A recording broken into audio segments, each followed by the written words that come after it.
बताऊं, भीड़ के माहौल में रहकर भी तन्हा कौन है। भीड़ के माहौल में रहकर भी तन्हा कौन है, ये तो झूठे ही बता देंगे सच्चा कौन है।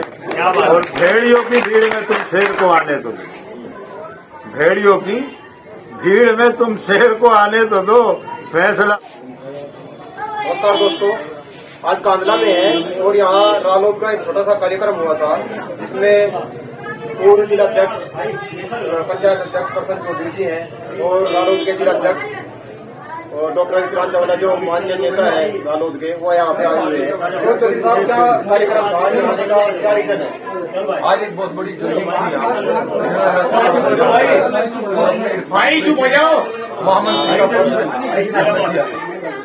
अभी कल घटना हुई है पंजाब में, देश के प्रधानमंत्री माननीय मोदी जी तो कहते हैं कि वकील को डर नहीं लगता और वो गाड़ी से बाहर नहीं उतरे। तो इस घटने के बारे में आप क्या कहना चाहते हैं?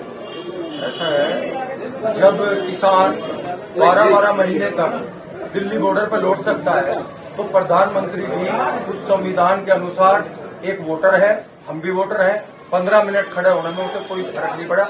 और ये सब जुमले हैं, इनके झूठे वादे हैं, क्योंकि वहां पर जनता पहुंची नहीं, उनका कोई प्रोग्राम था, इसलिए उन्होंने ये प्रोपेगेंडा रचा।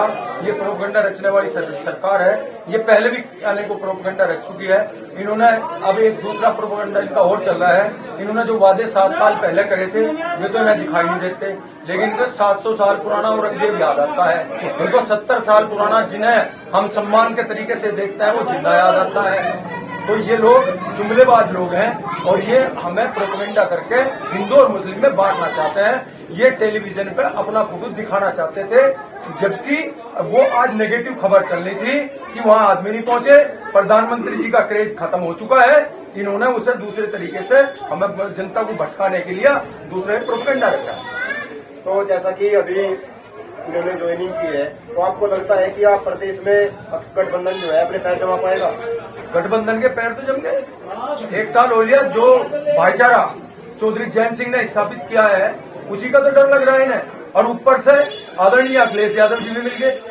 जो भाईचारा चौधरी चरण सिंह यहाँ स्थापित करके गए थे, उस भाईचारे को, उस सिस्टम को आदरणीय चौधरी अजीत सिंह ने और आदरणीय मुलायम सिंह ने आगे बढ़ाया। और अब उस भाईचारे को और उस जो नीति वो देखे गए थे स्वर्गीय चौधरी चरण सिंह, हमारे दोनों युवा नेता अखिलेश यादव और चौधरी जैन सिंह आगे बढ़ा रहे हैं। और अब की बार मैं तो कह रहा हूं पूरे प्रदेश से, पश्चिमी उत्तर प्रदेश में तो ऐसा बोर्ड मार देंगे, एक भी सीट इनकी जीतने नहीं देंगे। इतना गुस्सा भाजपा के खिलाफ यहाँ इस जनता के अंदर है।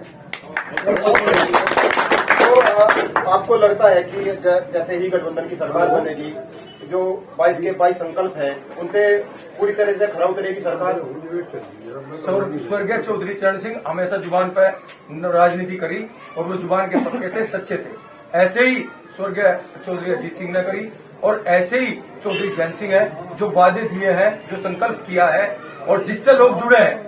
और उन्होंने एक सभा में कहा भी था कि मैं इन वादों को पूरे करूंगा, और यदि कोई व्यक्ति, यदि कोई सरकार, यदि कोई हिस्सेदार या कोई ऐसा व्यक्ति इन वादों की खिलाफत करेगा या हमें इन वादों को पूरे करने नहीं देगा, हम उस सरकार के लात मार के उसे छोड़ देंगे। तो ये वादे पूरे होंगे। किसान के 2 बेटे हैं, एक तरफ चौधरी जैन सिंह है, अखिलेश यादव है, तो उन्होंने पूरा मन बना लिया है कि बाबा को मठ में भेज के ही रहेंगे। बिल्कुल, यहाँ तो जो माहौल बन रहा है, जनता ने माहौल बनाया है। जनता इस गठबंधन की मांग थी, जनता की मांग थी है गठबंधन, और इस जनता ने मन बना लिया है इनके बाबा अपनी जगह चला जाएगा और जो दूसरा है वो अपनी जगह चला जाएगा। रालोद के जिलाध्यक्ष भी है, तो अध्यक्ष जी आप क्या कहना चाहते हैं? क्या प्रदेश में सरकार बनते ही 1 करोड़ युवाओं को जो रोजगार देने का वादा किया है चौधरी साहब ने, वो पूरा हो पाएगा या फिर ये भी जुमलेबाजी की तरह जुमलेबाजी रहेगी? देखिए, जो साहब ने हमारे वादे किए हैं वो 100% उसको पूरा करेंगे। ऐसा नहीं है कि वो इनकी तरह जैसे उन्होंने झूठे वादे किए, ऐसा नहीं करेंगे।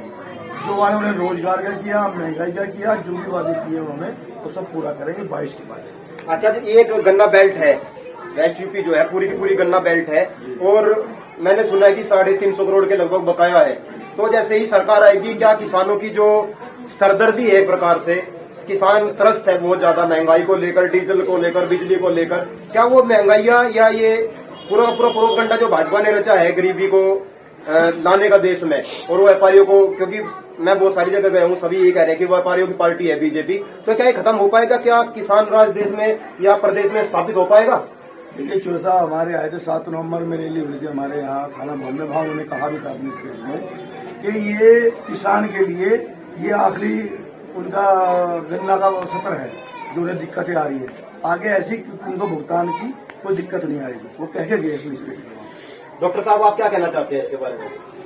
देखिए, भाजपा जा रही है 2022 में उत्तर प्रदेश में और 2024 में केंद्र में। ये जनता का मन है, ऐसा नहीं कि हम लोग ऐसा कहें। आप भी आए हैं, आप भी घूम रहे हैं, आपने बताया। तो जहां भी आप जाएंगे, लोगों से बात करेंगे, तो आप अपने आप अंदाजा लगाएंगे। इस समय उत्तर प्रदेश में कहीं भी भारतीय जनता पार्टी कोई भी सीट, ऐसा भी हो सकता है कि ये 403 की 403 सीटें उत्तर प्रदेश में हार जाए। और जैसी कल की घटना है, ये तो सब छोटे छोटे बच्चों को समझ में आ रही है कि मोदी जी की रैली में आदमी नहीं थे, तो सहसम्मान उन्हें वापस लौट जाना चाहिए था, या उन्हीं 700 लोग, 700 बहुत होते हैं, 700 लोगों से मिलने जाना चाहिए था उन्हें, चले जाते वो, या उसके बाद वो सड़क के रास्ते गए तो उन्हें वहां किसानों को समझाना चाहिए था। अब तो उन्होंने बिल भी वापस ले लिए, किसान अभी भी नहीं मान रहा। इसका मतलब ये है कि बिल वापसी का भी, अक्सर मैं सुनता रहता हूं कि बहुत सारे प्रेस रिपोर्टर्स टीवी पे कहते रहते हैं कि बिल वापसी हो गया है, मोदी जी ने बिल वापस कर लिया,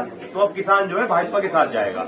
तो नरेंद्र मोदी जी ने कल अपनी आंखों से देख लिया होगा कि एक भी किसान, जो 13 महीने उन्होंने किसान की बेइज्जती की, जो उन्होंने किसानों को खालिस्तानी कहा, पाकिस्तानी कहा, विदेशों की फंडिंग से हमारा आंदोलन जो पवित्र आंदोलन था उसे चलते हुए कहा कि भाई विदेशों के पैसे से चल रहा है, ये सब बातें किसानों के बेटे भूलेंगे नहीं। उसका जवाब इन 5 राज्यों में हरा के देंगे और उसके बाद 2024 में इस केंद्र सरकार को उखाड़ के उसका जवाब दिया जाएगा। कुछ टीवी रिपोर्टर कह रहे हैं कि ये कांग्रेस की साजिश है कि मतलब जो मोदी जी को खतरा हुआ है वो केवल कांग्रेस की साजिश है, लेकिन देश में राज किसका है?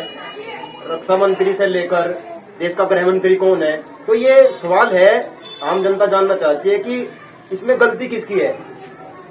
देखिए, जवाब तो वैसे एक, आप भी अच्छे पत्रकार हैं, जवाब अपने सवाल में खुद ही दे रहे हैं कि यहाँ हमारे देश में गृह मंत्री भी रहता है, हमारे देश में एक सिस्टम है, प्रधानमंत्री कोई छोटी सी चीज नहीं है। अभी उनका सलावा में मेरठ में कार्यक्रम था, बिल्कुल सुनियोजित कार्यक्रम था, पहले से पूरे रास्ते गए थे, सब कुछ तय था। और वहां पर भी अगर आप उस समय अखबारों को पढ़े अगले दिन के, तो मैंने खुद अखबार में हेडलाइन पढ़ी थी कि मौसम अच्छा नहीं था, उसके बाद उन्होंने सड़क से आने का निर्णय लिया मेरठ में, सलावा में अभी एक कार्यक्रम। तो बिल्कुल उसी तरीके से वहां मौसम अच्छा नहीं था और उन्हें सड़क मार्ग से जाना पड़ा, तो पहले ही सब चीजें क्लियर की। और आप चन्नी जी का भाषण सुनिए, चन्नी जी का स्टेटमेंट सुनिए, वो कह रहे मैं शाम से ही वहां था, मैं लोगों को समझा रहा था, यानी वो रोड तो पहले से ही ब्लॉक थी, तो ये तो उन्हें वहीं पता था कि रोड ब्लॉक है, तो वहां जाके वो क्या करना चाहते थे? ये तो सब पहले से इंटेलिजेंस को सूचना होती है, वो कोई आम आदमी नहीं। हम लोग भी अगर अपने क्षेत्र में कहीं जाते हैं, अगर कहीं जाम लगा है तो हम दूसरी सड़क से निकल जाते हैं। तो प्रधानमंत्री को ये नहीं पता था कि आगे 25 किलोमीटर आगे वहां रोड ब्लॉक कर रखी किसानों ने, तो वो किसानों ने ब्लॉक नहीं की थी, वो चले जाते समझाने से। किसान कहाँ दिक्कत में, अब वो खूब जाने दे रहे हैं सब जगह। ऐसे तो प्रधानमंत्री को कहीं भी कार्य, यहाँ मेरठ में क्या आपको लग रहा है आंदोलन में प्रतिभाग नहीं किया? पश्चिमी उत्तर प्रदेश तो वो खुद कह रहा मीडिया कि हम उनके साथ थे। तो वहां पर मेरा ये मानना है कि जो भारतीय जनता पार्टी के लोग थे, उन्होंने वो सड़क रोकी थी और भारतीय जनता पार्टी के कहने से रोकी थी, खाली मीडिया में खबर चलाने के लिए। चूंकि उनकी रैली में लोग नहीं पहुंचे, उन्होंने अपने लोगों से मार्ग ब्लॉक कराया, जितनी देर मोदी जी को खड़ा होना था वो खड़े हुए, उसके बाद वापस चले गए। और चूंकि मीडिया है, अब आप समझिए, मैं कहना नहीं चाहता, आप खुद मीडिया के आदमी हैं, लेकिन बहुत सारा मीडिया इस समय प्रो बीजेपी काम कर रहा है। और इसका नतीजा मीडिया को भी मैं कह रहा हूं कि आने वाले समय में धीरे धीरे उन चैनल्स को, जैसे आप जैसे युवा निकलते हैं, मुझे लगता है कि आप जैसे युवा हमारे देश का भविष्य रहेंगे, क्योंकि आपको कोई मतलब नहीं कि किसके लिए काम करना है, आपको मतलब इस बात से है कि सही बात कौन कह रहा है। आप तो सीधा का सीधा पूरी वीडियो दिखा रहे हैं। तो आप जैसे नौजवानों को भी धन्यवाद देना चाहिए किसानों का, कि आप लोगों को 13 महीने में ये सिखाया है कि कैसे लड़ना है, अहिंसात्मक आंदोलन में कैसे जीतना है। और ये जीत 2022 में होगी। उत्तर प्रदेश का चुनाव और चारों राज्यों के चुनाव हम लोग जीतेंगे और उसके बाद 2024 में मोदी जी को गुजरात भेजने का काम हम करेंगे, मानेंगे नहीं। हमारे साथ लोकदल के बहुत पुराने नेता विजेंद्र मलिक जी हैं। तो मलिक साहब, आप क्या कहना चाहते हैं अभी सरकार आपकी बनेगी या फिर दोबारा फिर बाबा जी प्रदेश को संभालेंगे? हमारी बनेगी, महागठबंधन की बनेगी। बाबा जी भगवान से यही विनती करते हैं, जैसे 2017 में ये करके गए थे, 2 साल में इनका भंडा फूट गया था। 2019 के जो चुनाव हुए थे, इनका ग्राफ बिल्कुल 0 था, आप भी जानते हैं। इन्होंने ऐसी घटना करवाई थी, उसमें हमारे बच्चे भी, आपके बच्चे भी होते थे। 45 आदमी ऐसे इन्होंने ब्लास्ट कर रहा था। ऐसे उसकी अगर जांच करें तो पहले प्रधानमंत्री ये होंगे जाने वाले, और उस कांड की जांच हो। यही का हिंदू और मुस्लिम मिलकर वोट करेगा गठबंधन को? इसमें कहने की तो बात ही नहीं, ये स्पष्ट बात है। मैं तो एक ही बात कहना चाहता हूँ, भीड़ के माहौल में रहकर भी तन्हा कौन है?